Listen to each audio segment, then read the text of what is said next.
Selamat pagi. Semua keadaan sehat-sehat kan? Kita akan segera memulaikan kelas kita di mata pelajaran Administrasi Infrastruktur Jaringan. Sebelum itu, mari kita berdoa menurut agama dan keyakinan masing-masing. Silahkan berdoa dalam hati, berdoa mulai. Berdoa selesai. Kita akan mengisi link absen terlebih dahulu. Silahkan klik link absen yang ada di description box, dan untuk mengisi link absen silahkan menuliskan token ini. Pengisian absen dimulai dari sekarang.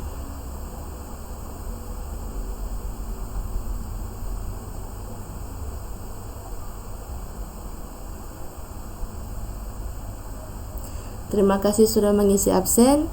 Dan sekarang kita akan masuk ke dalam materi pembelajaran kita. Di kompetensi dasar di AIJ ini ada dua kompetensi dasar yang akan kita pelajari, yaitu KD.1 dan KD.41, yaitu mengevaluasi VLAN pada jaringan dan mengkonfigurasi virtualan. Setelah mempelajari ini, diharapkan Anda bisa menjabarkan tentang apa itu virtualan, mengkonfigurasi virtualan, serta men-troubleshooting virtualan. Jadi, di mata pelajaran ini kita akan berfokus pada jaringan logik dari LAN, yaitu virtualan.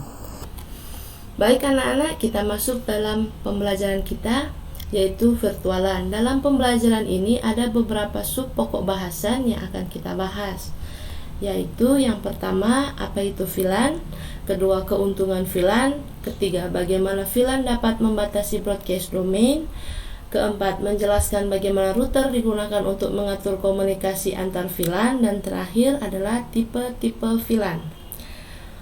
Pengenalan VLAN. VLAN digunakan untuk segmentasi berdasarkan pada broadcast domain. Tujuan diterapkan VLAN adalah untuk mengurangi terjadinya collision dan mempermudah manajemen network dan security. Di gambar ini terlihat perbedaan antara tradisional VLAN segmentation dengan VLAN segmentation. Di dalam tradisional LAN segmentation, satu LAN harus berada dalam satu share hub atau network di sini. Sedangkan untuk VLAN segmentation, meskipun secara fisik masing-masing workstation berada di switch yang berbeda, mereka bisa berada dalam satu VLAN, karena VLAN itu lebih ke logik daripada ke fisiknya. Jadi sampai sini bisa dipahami. Broadcast domain pada VLAN dan router dan VLAN.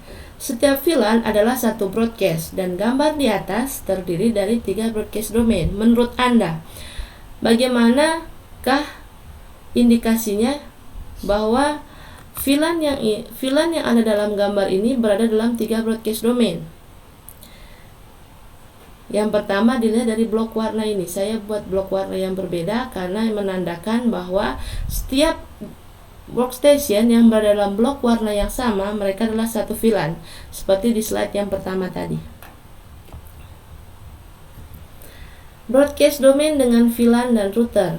Jika tanpa VLAN, atau dengan kata lain satu VLAN, hanya menggunakan satu network IP. Sedangkan untuk yang dengan VLAN, switch dikonfigurasi di mana setiap port dapat ditentukan menjadi sebuah VLAN. Jadi, dua gambar ini adalah perbedaan ketika menggunakan VLAN dan tanpa VLAN. Yang pertama, tanpa VLAN. Ini mereka semua menggunakan satu IP. Sedangkan menggunakan VLAN, mereka bisa mengkonfigurasi port pada setiap switch untuk menjadi beberapa VLAN dan menggunakan beberapa subnet IP. Jadi di sini saya sudah tulis IP-nya berbeda-beda. Sedangkan yang ini cuma satu karena hanya satu network IP. Sedangkan yang di sini ada berapa? 3 subnet IP. Nah, port switch itu yang bagaimana? Port switch itu yang di sini. Inilah yang disebut dengan port. Itu tempat di mana biasa Anda ketika membuat VLAN memasang kabelnya yang ada RJ45 di dalam port switch. Cara kerja VLAN. VLAN dikonfigurasi pada tiap port dari switch, bukan dari host atau PC. Untuk membuat host menjadi anggota sebuah VLAN, maka harus diberikan IP address dan subnet satu network dengan VLAN tersebut. Ingat, VLAN itu berarti harus menggunakan juga subnet. Nah, di sini digambar terlihat bahwa ini adalah switch. Dan yang bulat-bulat ini adalah port switch. Nah, di sini dikonfigurasi bahwa port 1 digunakan untuk VLAN ID 1. Sedangkan port 2 digunakan untuk VLAN ID 2. Port switch yang ketiga digunakan untuk VLAN yang 1 dan seterusnya. Tanpa VLAN itu sama dengan tanpa broadcast control, sehingga ARP request akan dikirim ke semua host dan akan memakan bandwidth dan sering terjadi tumbukan atau collision. Sedangkan dengan kita menggunakan VLAN, kita menggunakan broadcast control. Dengan kata lain, ARP request akan dikirim hanya ke host anggota VLAN yang sama, dan ini akan mengurangi terjadinya collision. Bagaimana VLAN bekerja?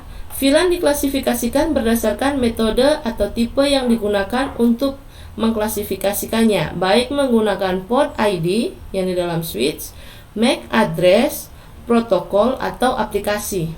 Semua informasi yang mengandung penandaan atau pengalamatan suatu VLAN disimpan dalam suatu database.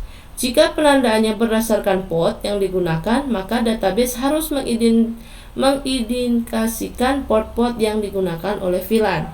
Untuk mengaturnya, maka biasanya digunakan switch atau bridge yang manageable atau yang bisa diatur.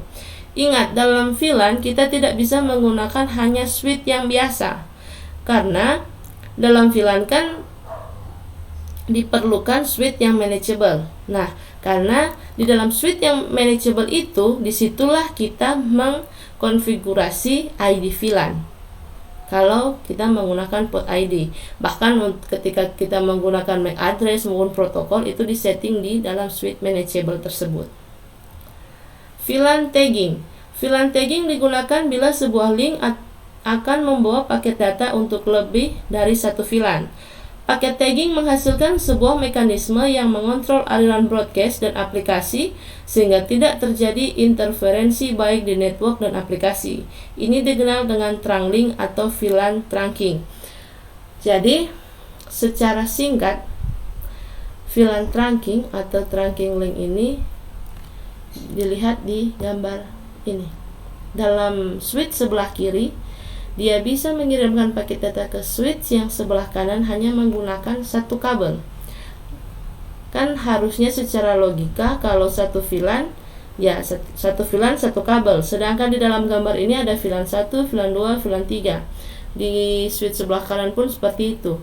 Dan mereka hanya menggunakan satu kabel untuk melewatkan beberapa paket data untuk beberapa VLAN. Itulah yang disebut dengan trunking. Sampai sini saya harap silahkan respon dengan mengangkat tangan atau langsung klik di chat. VLAN tagging. Nah, ini perbedaan mendasar antara VLAN tagging dan VLAN untagging atau yang tidak di tagging, tidak di trunk. Kalau tanpa VLAN tagging, VLAN 1 akan bisa meneruskan paket data ke VLAN 1 menggunakan kabel tersendiri. VLAN 2 bisa mengirimkan paket data ke VLAN 2 yang ada di switch SB ini menggunakan kabel sendiri. Dan ini yang pasti kalau dilihat dari gambar pasti boros kabel. Makanya digunakan trunk atau trunking. Jadi paket data dari VLAN 1 maupun VLAN 2 bisa dilewatkan hanya menggunakan kabel 1 menuju ke switch SB yang ada VLAN 1 dan VLAN 2-nya. VLAN tagging digunakan bila sebuah link digunakan untuk membuat trafik yang untuk lebih dari satu VLAN. Jadi hanya menggunakan satu kabel tapi di dalamnya ada beberapa paket untuk beberapa VLAN.